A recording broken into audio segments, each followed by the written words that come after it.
All right, Andy May, thank you very much. NFL draft officially wrapped up, of course, on the first night. The Commanders selected 2023 Heisman-winning quarterback Jaden Daniels with the second overall pick. Hopefully some stability there, but he was not the only pick. 9 draft picks for your Commanders. So what does it mean? Well, fresh off the trip to Detroit, Tailgate Ted back with us and in person this morning to talk about the breakdown of the draft. Hi, Ted. Thanks for coming in today. So let's talk about the picks, first of all, and then we can talk about your time in Detroit. Top to bottom, how do you think the team did? I give the grade a B. Okay. I mean, it's pretty tough to tell at this point how they're going to be. Just think the 2020 Washington Commanders, there's none of them on our roster, and the Saints have 2 of them. So it's really, really early, but they needed a tackle. A lot of people were kind of frustrated they didn't trade back up on the first to get one. They did get Coleman later on in the second round, but he's slated as a guard. Peters sees him as a tackle, but from my standpoint, you got to trust Adam Peters. The guy knows talent. I mean, just think of what they did over in San Francisco.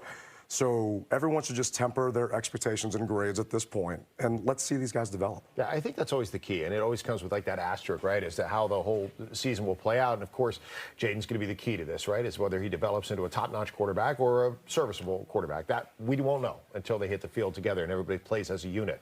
Overall, draft experience in Detroit, what'd you think? Amazing. If anyone ever gets a chance to go to the draft, I highly suggest it.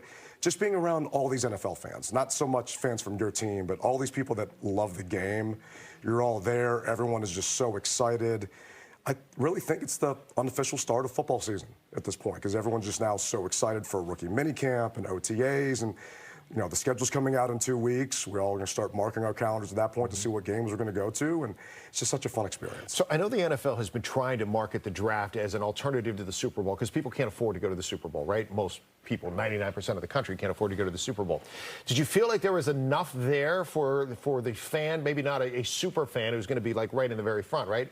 But there was enough there for the everyday fan to enjoy making that trip to whatever city the draft is in? Definitely. I think it's going to depend on the city, but they had 40-yard dashes, a lot of stuff for the kids to do. You could see all the Lombardi trophies, all the Super Bowl rings.